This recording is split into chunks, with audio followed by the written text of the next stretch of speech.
नमस्कार बच्चों, हमारे पास पाठ चल रहा था 7वां, ठीक है, जिसमें हमने पढ़ लिया था क्या गुणों की आवर्तिता, जिसमें हमने पहला टॉपिक पढ़ा था कल परमाणु त्रिज्या के बारे में बात की थी कि भाई किस प्रकार एक आवर्त पे बाएं से दाएं जाने पर परमाणु त्रिज्या में क्या परिवर्तन होता है, वर्ग में ऊपर से नीचे आने पर परमाणु त्रिज्या में क्या परिवर्तन होता है। उसके बाद हम आज पढ़ते हैं हमारे पास आयनिक त्रिज्या, ठीक है, आयनिक रेडियस पढ़ेंगे, उसके बारे में बात करते हैं। तो देखो, कोई भी परमाणु होता है वह क्या त्यागेगा, इलेक्ट्रॉन त्यागेगा या फिर इलेक्ट्रॉन को क्या करेगा, ग्रहण, ठीक है। इलेक्ट्रॉन के त्यागने व ग्रहण करने से आयन का निर्माण होगा, तो उस आयन की त्रिज्या क्या कहलाएगी, अपने पास आयनिक त्रिज्या कहलाएगी, ठीक है। क्या कहलाएगी, आयनिक त्रिज्या। किसी परमाणु से इलेक्ट्रॉन त्यागने पर धनायन का निर्माण होगा, किसका निर्माण होगा, धनायन का। भाई जिसके पास इलेक्ट्रॉन ज्यादा होंगे, मतलब जो पहले से ही धनी होगा वही तो पैसे, जैसे हमारी बात करें जिसके पास पैसे ज्यादा होते हैं वही तो पैसे देता है, गरीब आदमी थोड़ी देता है। तो जिसके पास इलेक्ट्रॉन ज्यादा होते हैं तो वह कैसा परमाणु होगा, धनी। इलेक्ट्रॉन त्याग कर क्या बनाएगा, धनायन, ठीक है। धनायन बनाने पर क्या होता है कि जिसके बाह्यतम कोश के जो इलेक्ट्रॉन होते हैं वो क्या हो जाएंगे, निकल जाएंगे, जिससे बाह्यतम कोश क्या हो जाएगा, समाप्त, क्या हो जाएगा, समाप्त। और जो शेष इलेक्ट्रॉन होंगे उस पर नाभिक के द्वारा जो प्रभावी नाभिक या आवेश लग रहा था उसका मान क्या हो जाएगा, बढ़ जाएगा, क्या हो जाएगा, बढ़ जाएगा, जिससे जो धनायन परमाणु होता है वह उदासीन परमाणु की तुलना में क्या होगा, छोटा, क्या होगा, छोटा। ये तो किसकी बात थी, धनायन की। जबकि कोई परमाणु इलेक्ट्रॉन को ग्रहण कर कर क्या बनाता है, ऋणायन, क्या बनाएगा, ऋणायन। और ऋणायन के बढ़ने से परमाणु में इलेक्ट्रॉन की संख्या, परमाणु के बाह्यतम कोश में इलेक्ट्रॉन की संख्या क्या हो जाएगी, बढ़ जाएगी, ठीक है, जिससे प्रभावी नाभिक के आवेश का मान क्या हो जाएगा, कम। और प्रभावी नाभिक के आवेश का मान कम होने से आयनिक त्रिज्या क्या हो जाएगी, या फिर ऋणायन की जो त्रिज्या होगी वो उदासीन परमाणु तुलना में क्या होगी, बड़ी, ठीक है। ये हमारे पास किसकी बात करेंगे, आयनिक त्रिज्या की। तो इतना नोट करते हैं आज। दूसरा डाल लेना, आयनिक त्रिज्या, ठीक है। दूसरा अपने पास क्या चलता है, आयनिक त्रिज्या, जिसे बोलते हैं आयनिक रेडियस।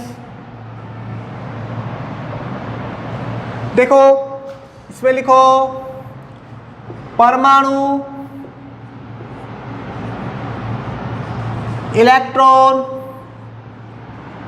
ग्रहण या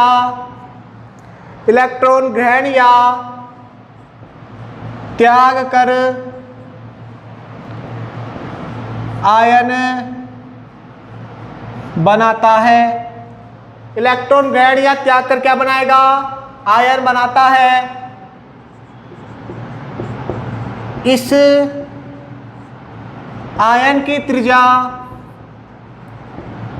इस आयन की त्रिज्या आयनिक त्रिज्या कहलाती है। क्या कहलाएगी, आयनिक त्रिज्या कहलाती है, ठीक है। बात करें परमाणु इलेक्ट्रॉन त्याग कर धनायन, इलेक्ट्रॉन त्याग कर धनायन बनाता है, ठीक है। जैसे हम बात करें, ये सोडियम है, इसने इलेक्ट्रॉन क्या किया, त्याग किया, क्या बनाया, Na+ और एक इलेक्ट्रॉन, ठीक है। तो जो सोडियम था यहां कैसा था, उदासीन, इसको लिख सकते हैं क्या, सोडियम, इसे लिखेंगे क्या, सोडियम परमाणु। और यह एक इलेक्ट्रॉन त्याग कर क्या बना लिया, धनायन, तो यह क्या कहलाएगा, सोडियम धनायन, क्या कहलाएगा, सोडियम धनायन। इसकी जो परमाणु त्रिज्या की बात करें, अभी ये कैसा परमाणु है, उदासीन। कैसा है? उदासीन। न तो इसने इलेक्ट्रॉन त्यागा है न ग्रहण किया है। इसकी परमाणु त्रिज्या होती है 186 पिकोमीटर, ठीक है। जबकि इस धनायन की बात करें, आयनिक त्रिज्या की बात करें, आयन के निर्माण के बाद आयन कहलाएगा और इस आयन की त्रिज्या क्या कहलाएगी? आयनिक त्रिज्या। इस आयनिक त्रिज्या की बात करें तो यह होगी अपने पास कितनी? 95 पिकोमीटर। कितनी होगी? 95 पिकोमीटर। तो आपने देखा कि जो धनायन परमाणु होता है, धनायन की जो आयनिक त्रिज्या होती है वो किसकी परमाणु त्रिज्या से क्या होगी? छोटी। और इसका जो इलेक्ट्रॉनिक विन्यास होता है 81281, ठीक है।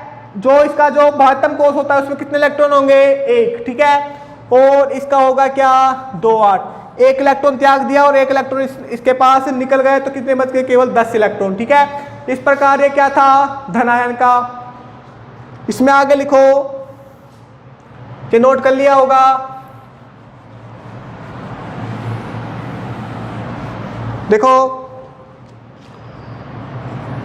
धनायन निर्माण में बाह्यतम कोश से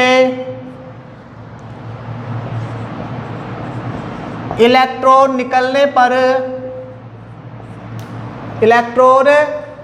पर बाह्यतम कोश समाप्त हो जाता है। बाह्यतम कोश क्या हो जाएगा? समाप्त। बाह्यतम कोश समाप्त हो जाता है तथा शेष इलेक्ट्रॉन पर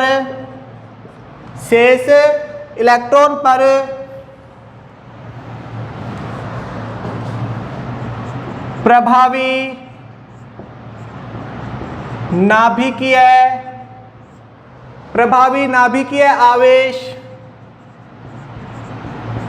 का मान बढ़ जाता है। अतः धनायन का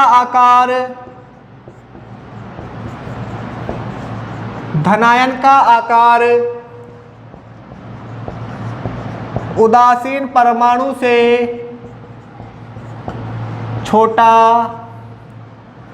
होता है। उदासीन परमाणु से कैसा होगा? ये छोटा, ठीक है। ये तो किसकी बात थी? धनायन की। इसके बाद बात करें ऋणायन की। समझ में आ गया होगा। धनायन का तो क्या था कि भाई बाह्यतम कोश से इलेक्ट्रॉन निकलेगा तो बाह्यतम कोश क्या हो जाएगा? समाप्त। और बाह्यतम कोश समाप्त हो जाने पर शेष इलेक्ट्रॉन रहेंगे, उन पर कौन सा मान बढ़ जाएगा? प्रभावी नाभिकीय आवेश का मान, जिससे धनायन का आकार क्या हो जाएगा? छोटा। अब बात करते हैं ऋणायन की। परमाणु इलेक्ट्रॉन ग्रहण कर ऋणायन बनाते हैं। क्या बनाएंगे? ऋणायन। जैसे बात करें, देखो क्लोरीन है, एक इलेक्ट्रॉन ग्रहण किया, क्या बना दिया? Chlorine minus. तो इसको लिख दो क्लोरीन परमाणु, ठीक है। इसकी जो परमाणु त्रिज्या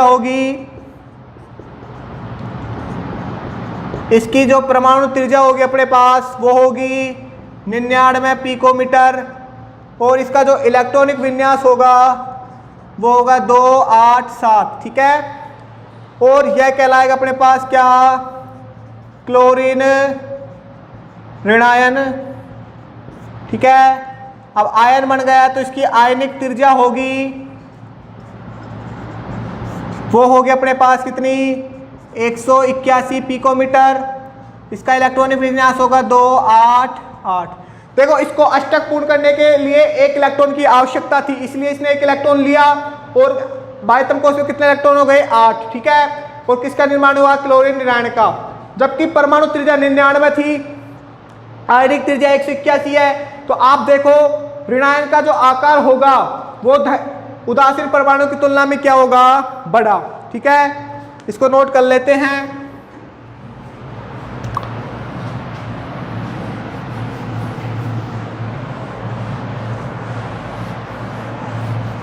लिखिए, ऋणायन बनते समय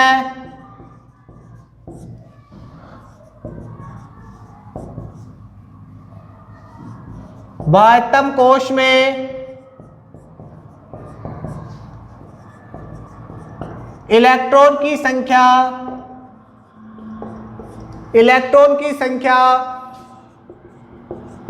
बढ़ती है, जिससे प्रभावी नाभिकीय आवेश का मान क्या हो जाएगा? कम। आवेश का मान कम हो जाता है, अतः ऋणायन का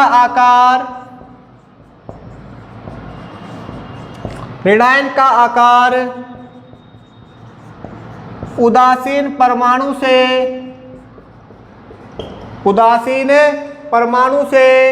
कैसा होगा? बड़ा। उदासीन परमाणु से बड़ा होता है। ठीक है, ये बात किसकी थी अपने पास? आयनिक त्रिज्या की। इसके बाद गुणों की आवर्तिता में ही दूसरा पढ़ेंगे, तीसरा चलेगा, वो होगा आयनन एंथैल्पी। क्या होगा? आयनन एंथैल्पी। तो देखो उसके बारे में बात कर लेते हैं, उसको नोट अगली क्लास में कर लेंगे। तो देखो आयनन एंथैल्पी क्या कहलाती है कि कोई गैसीय परमाणु है, कोई एक तत्व है जो कौन सी अवस्था में है? गैसीय अवस्था में। उस गैसीय अवस्था के उदासीन परमाणु से एक इलेक्ट्रॉन निकालने के लिए आवश्यक ऊर्जा या फिर उसको जो ऊर्जा दी जाती है एक इलेक्ट्रॉन निकालने के लिए, वो क्या कहलाएगी अपने पास? आयनन एंथैल्पी। क्या कहलाएगी? आयनन एंथैल्पी। भाई परिभाषा की बात करें, गैसीय अवस्था में किसी तत्व के उदासीन परमाणु से एक इलेक्ट्रॉन निकालने के लिए आवश्यक ऊर्जा क्या कहलाती है? आयनन एंथैल्पी, या इसे ही बोलते हैं आयनन विभव। क्या बोलेंगे? आयनन एंथैल्पी या फिर आयनन विभव। देखो जो आयनन एंथैल्पी होती है उसका मान या उसका जो मात्रक होता है वो किस किस में मापी जाती है? किलो कैलोरी प्रति मोल, ठीक है, जूल प्रति मोल या इलेक्ट्रॉन प्रति मोल में मापी जाती है। और देखो आयनन एंथैल्पी में ऊर्जा दी जाती है, इसीलिए इसका मान कैसा होता है? हमेशा धनात्मक। कैसा होगा? धनात्मक। किसी परमाणु से एक इलेक्ट्रॉन निकालने के लिए दी जाने वाली ऊर्जा, यानी पहला इलेक्ट्रॉन निकालने के लिए दी जाने वाली ऊर्जा प्राथमिक आयनन एंथैल्पी, दूसरा इलेक्ट्रॉन निकालने के लिए आवश्यक ऊर्जा द्वितीय आयनन एंथैल्पी, तीसरा आयनन निकालने के लिए ऊर्जा तृतीय आयनन एंथैल्पी कहलाती है। और इनमें मान की बात करें तो सबसे ज्यादा मान होता है किसका? तृतीय आयनन एंथैल्पी का, उससे कम द्वितीय आयनन एंथैल्पी का और उससे कम तृतीय आयनन एंथैल्पी का। अब बात करते हैं आवर्त और वर्ग की। आवर्त में हम बाएं से दाएं जाएंगे, परमाणु क्रमांक का मान बढ़ेगा, ठीक है, परमाणु क्रमांक क्या होता है? बढ़ता है। और हमने पिछली क्लास में पढ़ा था प्रभावी नाभिकीय आवेश का मान क्या हो जाता है? ज्यादा बढ़ जाता है ना उसका मान। प्रभावी नाभिकीय आवेश का मान ज्यादा होगा तो उसमें से इलेक्ट्रॉन निकालना बहुत ही कठिन होता है। भाई जो कोई चीज एक मजबूती से बंध रहे हैं तो उनको अलग करना मुश्किल होता है ना, इसके लिए ज्यादा ताकत की आवश्यकता पड़ेगी या फिर ज्यादा इलेक्ट्रॉन की आवश्यकता, ज्यादा ऊर्जा की आवश्यकता पड़ेगी। इसीलिए एक वर्ग में बाएं से दाएं जाने पर प्रभावी नाभिकीय आवेश का मान क्या होता है? बढ़ता है। इसीलिए जो आयनन एंथैल्पी का मान भी क्या होगा? बढ़ेगा। ठीक है, उसी बात करें वर्ग में ऊपर से नीचे जाएंगे, कोषों की संख्या बढ़ेगी, प्रभावी नाभिकीय आवेश का मान कम होगा, इसलिए आसानी से इलेक्ट्रॉन निकाल लेंगे। तो वर्ग में ऊपर से नीचे जाने पर उसका आयनन एंथैल्पी का मान क्या होगा? कम होगा। ठीक है, यह हम अगली क्लास में नोट कर लेंगे। इसके बाद इलेक्ट्रॉन लब्धि एंथैल्पी पढ़ेंगे, विद्युत ऋणता पढ़ेंगे, संयोजकता के बारे में पढ़ेंगे, परमाणु त्रिज्या के 2 प्रकार पढ़ेंगे। ठीक है, धन्यवाद।